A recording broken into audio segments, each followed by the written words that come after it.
estudiado todos en la misma escuela, ¿no? A donde la historia americana es diaguitas, inca, maya y aztecas, ¿sí? Una página, 2 fechas y después comienza la historia, cuando llegan los españoles. Entonces yo me preguntaba qué pasaba por atrás, qué había más atrás.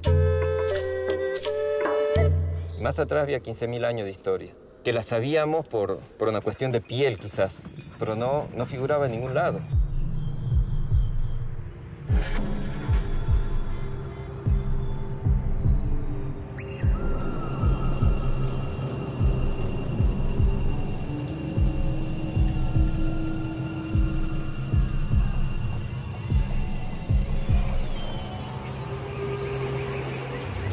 Los primeros pobladores llegaron al sur andino probablemente hace 12.000 años y durante los primeros 8.000 años de su historia, de la cual conocemos relativamente poco, vivieron como cazadores-recolectores. Es decir, grupos pequeños, sumamente móviles, que se trasladaban por la tierra en busca de recursos silvestres, básicamente, animales para la caza, como puede ser el guanaco, la vicuña, raíces, frutos, semillas. Probablemente era un territorio que estaba dado por una intersección de lugares y momentos precisos donde las cosas estaban disponibles para la supervivencia.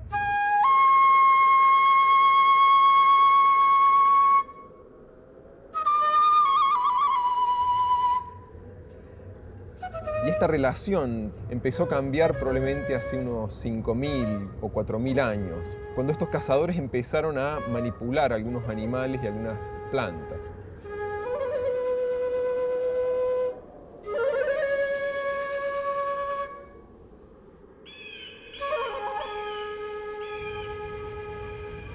El cuidado de los animales que obligó a la gente a permanecer grandes tiempos en un lugar, protegiendo ese rebaño, conduciéndolo en diferentes épocas donde estaban disponibles las mejores pasturas. Un patrón que entre los pastores se llama la transhumancia. Empezaron a cambiar la coloración de las praderas, por ejemplo, por el pastoreo, porque nuevas plantas habitaban, se cambiaron el color de los cerros, empezaron a construir andenes, canales, y empezaron entonces a imprimir geometrías en el paisaje que antes no existían.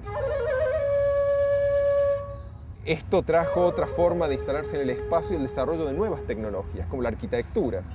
Ahora permanecían meses en un lugar y por lo tanto empezaron a condicionar e invertir en la creación y la domesticación del espacio de vida, ¿no? Lo que es el surgimiento de las primeras aldeas. Y vivir en aldeas, vivir en un entorno social totalmente diferente, tener una concepción de la comunidad, de los proyectos. A su vez, la permanencia en lugares permitió multiplicar la cantidad de bienes. Así, por ejemplo, empezaron a explorar con el barro y cocer el barro para crear las primeras cerámicas, que aparte eran necesarias para cocer alimentos. Digamos, las primeras sopas, los primeros guisos se hicieron en esta época, hace alrededor de 3.000 años. Bueno, otras tecnologías incluyeron también el tejido, por ejemplo. La forma, como decía la llama, proporcionó nuevas materias primas que podían ser teñidas y trabajadas en nuevas formas, entonces probablemente hubo un cambio total en la vestimenta. Otro elemento, por ejemplo, es la metalurgia, la fabricación de ornamentos, máscaras funerarias, brazaletes, anillos, lo que nosotros entendemos como ornamentación, pero que evidentemente tenía otras connotaciones que tal vez tenían que ver con construir la identidad de un individuo, con establecer una relación de intercambio con fuerzas o personas no humanas con las cuales estas personas se relacionaban.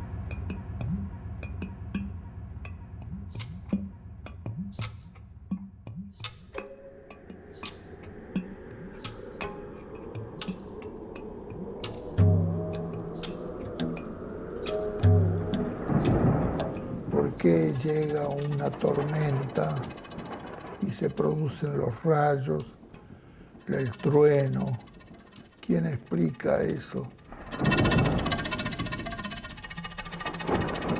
Eso pertenece al mundo de lo sobrenatural y entonces la explicación es igualmente sobrenatural, para lo cual hay que crear metáforas, hay que crear símbolos, pero es que se relaciona, por ejemplo, entre otras cosas, con elementos naturales, con el rugido del tigre, y entonces se asocia a un tigre sobrenatural que explica todos los procesos de la tormenta, y entonces se van creando los aspectos religiosos, la cosmovisión relacionada con el medio ambiente primero, los animales, el felino, que probablemente representaban deidades en relación con la deidad solar.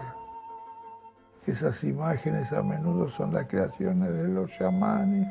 Esto lo daban los psicodélicos, las sustancias alucinógenas, que el sujeto se desprendía de su cuerpo y viajaba por un mundo desconocido, a un mundo de ensueño. Esto es muy común y desde tiempo muy inmemorial.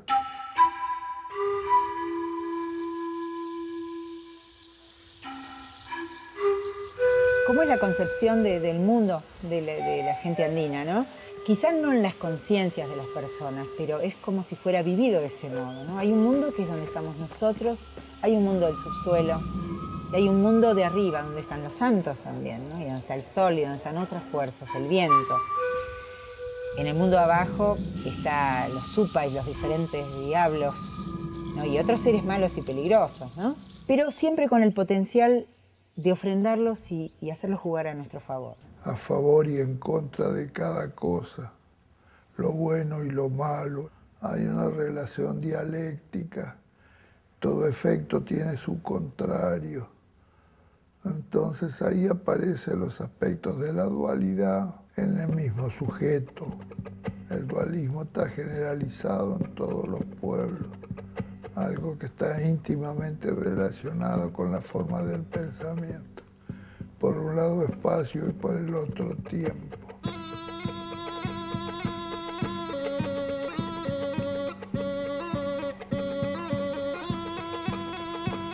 La misma Pachamama que da también tiene una faceta potente y peligrosa, es decir, la Pachamama también puede soplar, la Pachamama tiene que recibir la ofrenda que necesita porque tiene hambre, la tierra tiene hambre y puede, bueno, hacernos daño, hacernos enfermar.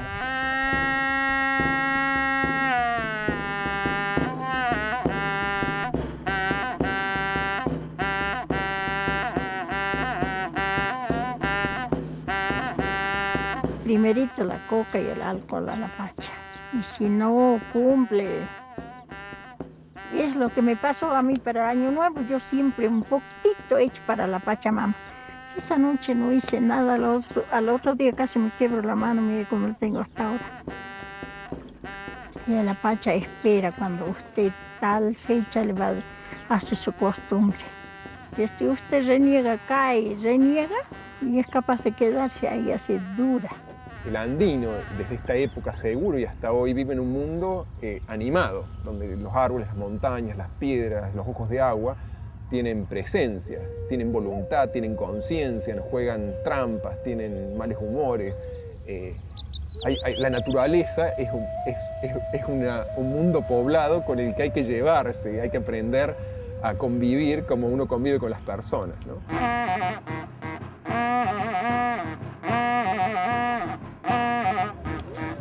Yo cuando estallé, lo primero que pensé es en mi padre, porque cuando él lo hacía, me hace recordar incluso a mis abuelos. Lo hacía con tanta así fe, digamos, ¿no? Parece que él volcaba todos sus sentimientos y es como que se ponía en contacto con la Pacha, que es la tierra.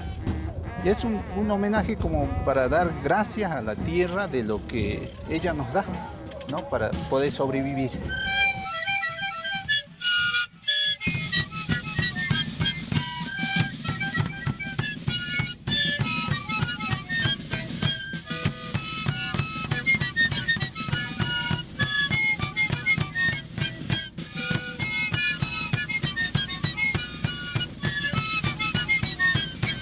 Este paisaje de gente dispersa no estaba en absoluto fragmentada y esta gente no estaba en absoluto sola.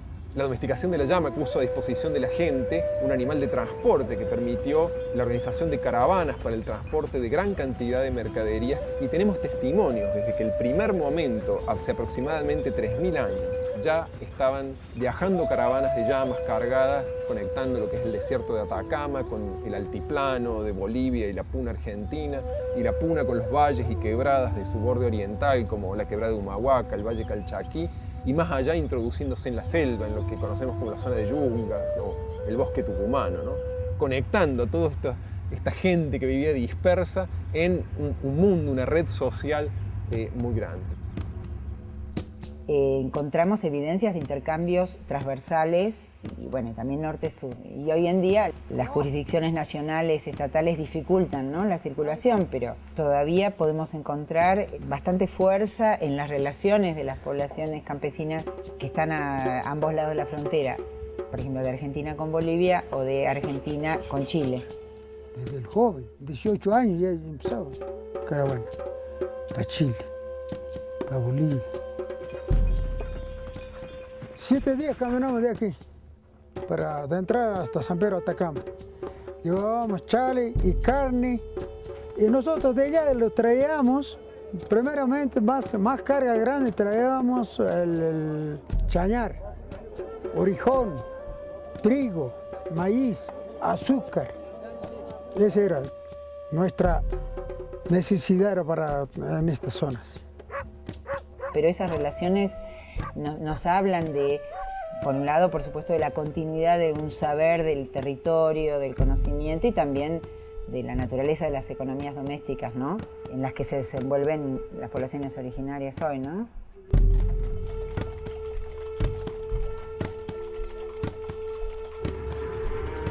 Los siglos XIII y XIV son los picos en este proceso de regionalización que tiene una tendencia al cambio. Yo diría que empieza a haber como cierta fragmentación en los estilos de los objetos materiales, que nos está hablando de que la gente empieza a concebirse como grupos separados. Empieza a haber un periodo de extrema sequía en el sur andino. Entonces lo que vemos concomitante con este ciclo de sequías es un incremento en indicadores de conflicto. Pareciera haber ser un periodo de guerras endémicas que se extienden desde el norte del Perú hasta el sur del noroeste argentino, diría la zona de La Rioja. Vemos que la gente empieza a tomar medidas para la defensa, que incluyen una gran aglomeración de la población, una intensidad de interacción que nunca antes se había visto. Por otra parte, estos poblados suelen instalarse en lugares que son estratégicos, fáciles de defender en términos de difícil acceso, que tienen gran dominio visual del entorno. Incluso en medio de este paisaje de conflicto, de tensiones, de violencia, de inseguridad, también hay una cristalización de estas identidades colectivas regionales. Es como que los pueblos surandinos se inventaron a sí mismos. Yo creo que acá es donde tienen su origen estas entidades regionales como los Atacamas, los Chichas, los Casabindos, los Cochinocas, los Humahuacas, los Calchaquíes. Yo creo que estas identidades fueron inventadas colectivamente en esta circunstancia de inseguridad, de miedo, de sequía, de necesidad de marcar quién es el otro, quién es el amigo, quién es el potencial aliado, quiénes somos nosotros y quiénes son ellos, en definitiva. Yo creo que acá es donde cristalizan estas etnicidades, estos grupos culturales surandinos que hoy vemos reinterpretados en un contexto totalmente distinto, donde la gente quiere asegurar otras cosas, una beca, el derecho a la tierra y este tipo de cosas. En una circunstancia muy distinta, es como que volvieron a revivir aquellas categorías que se inventaron en el siglo XIII.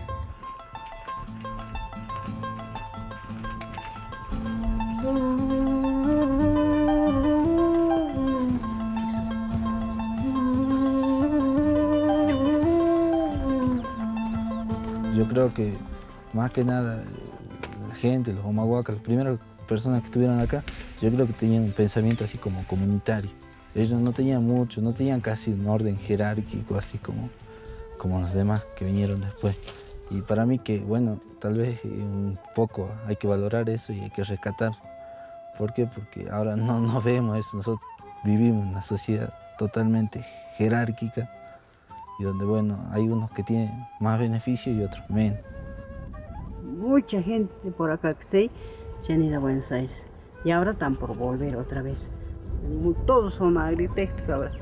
Y entonces ya no hayan trabajo mucho allá. Entonces quieren volver a sus tierras otra vez a trabajar. Ya está. Sí.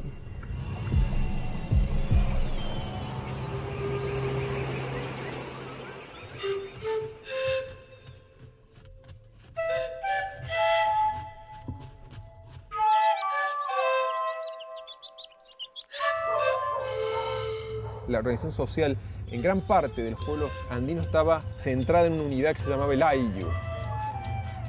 Y el Ayllu es una colectividad, un grupo de personas que se piensan a sí mismos descendientes de un antepasado común. Entonces, ser alguien, de algún modo, era ser el descendiente de tal, que a su vez era el descendiente de un antepasado mítico más lejano. Y todos estos antepasados eran considerados descendientes de ciertas deidades celestes, como el sol, las estrellas o la luna.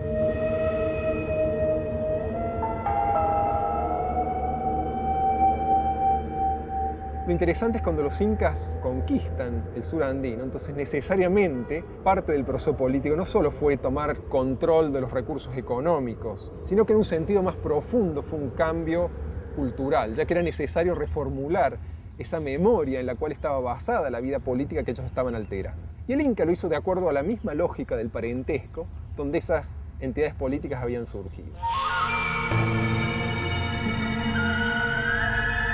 Al considerarse los incas como descendientes directos del sol, lo que estaban haciendo era posicionarse en una jerarquía de ancestralidad en una posición superior.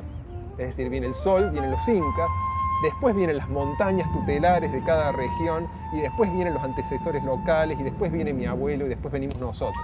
Esto que parece un mito sin mayores implicancias, en realidad creaba en la religión las condiciones de legitimidad del gobierno incaico sobre todo el espacio andino.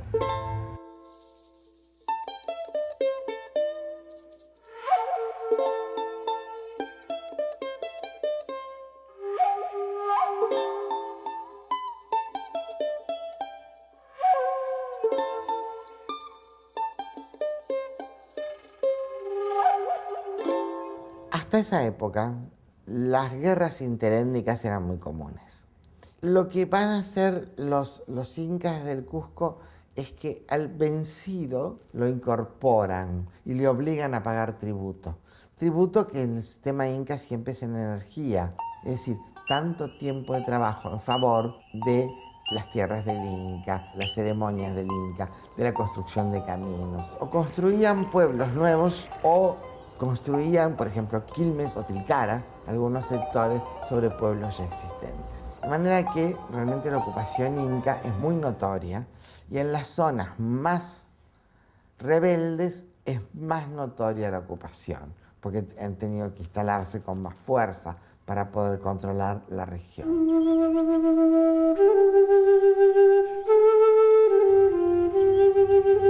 En el caso de los amarillos, que es probablemente uno de los poblados más grandes de la quebrada de Humahuaca al momento de la conquista incaica, hemos estado investigando las plazas de este gran asentamiento. Lo que encontramos fueron tumbas a los antepasados. En este caso, curiosamente, 3 tumbas que eran monumentos funerarios con ajuares de gran riqueza que aparentemente eran abiertas y su contenido era renovado, o tal vez parte de los huesos de los antepasados eran retirados y exhibidos o participaban en ceremonias públicas. Quizás la cosa más sorprendente es que al momento de la llegada de los incas destruyeron masivamente estas tumbas, fueron quemadas, el contenido fue profanado, los huesos fueron molidos y quemados como una campaña orquestada de olvido de cierta memoria o de invisibilizar los restos de una memoria que tenía una enorme importancia política. Curioso cuando uno contrasta esto con la llegada de los españoles, que en algunos casos implementaron campañas de olvidos muy parecidas a las que ya habían implementado los incas.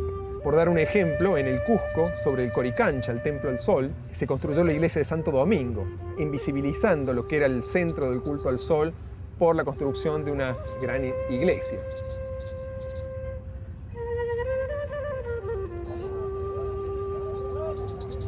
A fines del siglo XVI, los españoles se dieron cuenta que la única forma de avanzar en la evangelización, de extirpar los cultos, las idolatrías, era destruir sistemáticamente los testimonios materiales de esas idolatrías.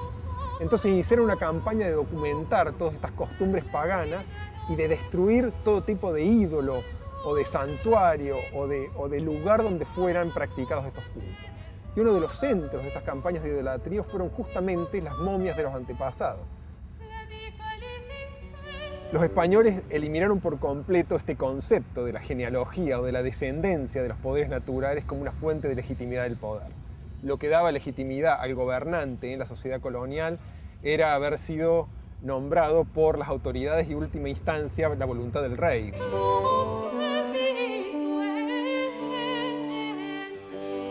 La conquista a América se hace con muy poco aporte de parte de la corona y mucho aporte de parte de los que venían a buscar un nuevo destino. El conquistador va a recibir en premio el derecho a cobrar el tributo que todos los indígenas conquistados están obligados a pagar al rey. Entonces lo que el rey hace es ceder el tributo que el indio le debía pagar, le cede una parte de ese tributo al encomendero, a cambio de continuar sirviendo en la conquista, a cambio de obligarse a evangelizar a los indios y de cuidarlos y sanarlos. El sistema los considera como inferiores, como niños. El impacto de la conquista fue tremendo. Los españoles no entendían ese mundo. Claramente estaban interesados en utilizar esos pueblos directamente como mano de obra, porque de acuerdo con los principios morales básicos de la Edad Media, un caballero español no podía ensuciarse las manos trabajando, tenía que tener siervos, esclavos que trabajaran por él, y los esclavos y los siervos eran los indios, sojuzgados, dominados por las armas.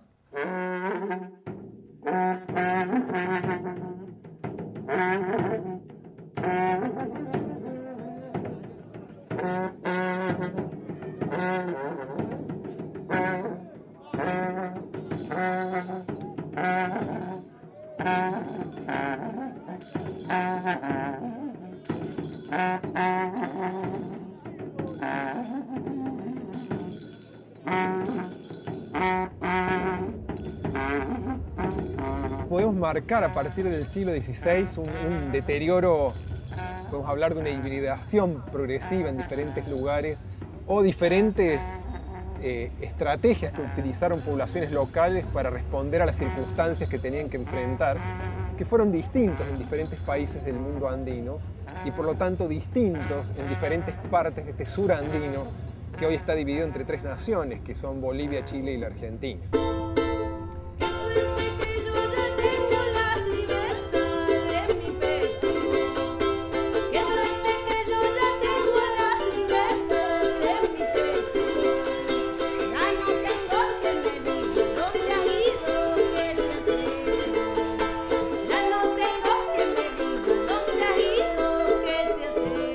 Hoy nosotros nos encontramos en el noroeste argentino con poblaciones que se reconocen como indígenas, como población originaria, con diferentes nombres, como collas, como atacamas, como amahuacas, como cloyas. Y podríamos decir que en términos de esta particularización, este proceso es muy reciente y fue disparado por este fenómeno que lo vemos en todo el país y también en toda Sudamérica de reetnización, de reemergencia y fortalecimiento de las identidades como pueblos originarios, como pueblos indígenas. En el caso mío soy humahuaca porque yo valoro mucho eso de los antepasados. Es un lugar, por ejemplo, que te da identidad, porque vos con tu cultura, con tus cosas que haces, sabes de dónde venís y quién sos. Yo creo que eso es lo importante, porque yo sé de dónde soy, quién soy.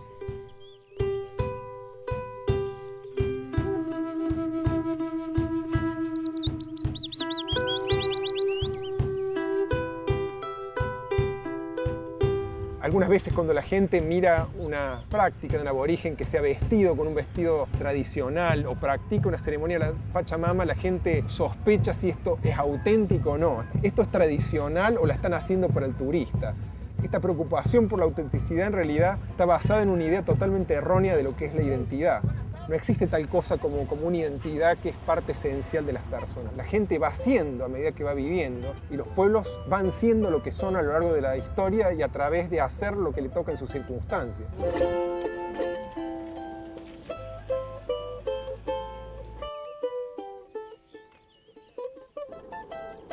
La identidad, parece, del indígena es la llama, festejar la Pachamama, vestir de determinada manera, cantar en carnaval. En realidad esos son estereotipos. Lo que une todo esto son valores. La relación que hay entre abuelos y gente joven, claro que se ha perdido. Claro que hubo un cambio. Fue arrasado eso, ¿no? Desde la época colonial hasta esta época, en la época del proceso peor. Fue arrasado. La superficie. Abajo seguimos siendo lo mismo. Son como estos ríos secos, ¿no? Por abajo el agua sigue.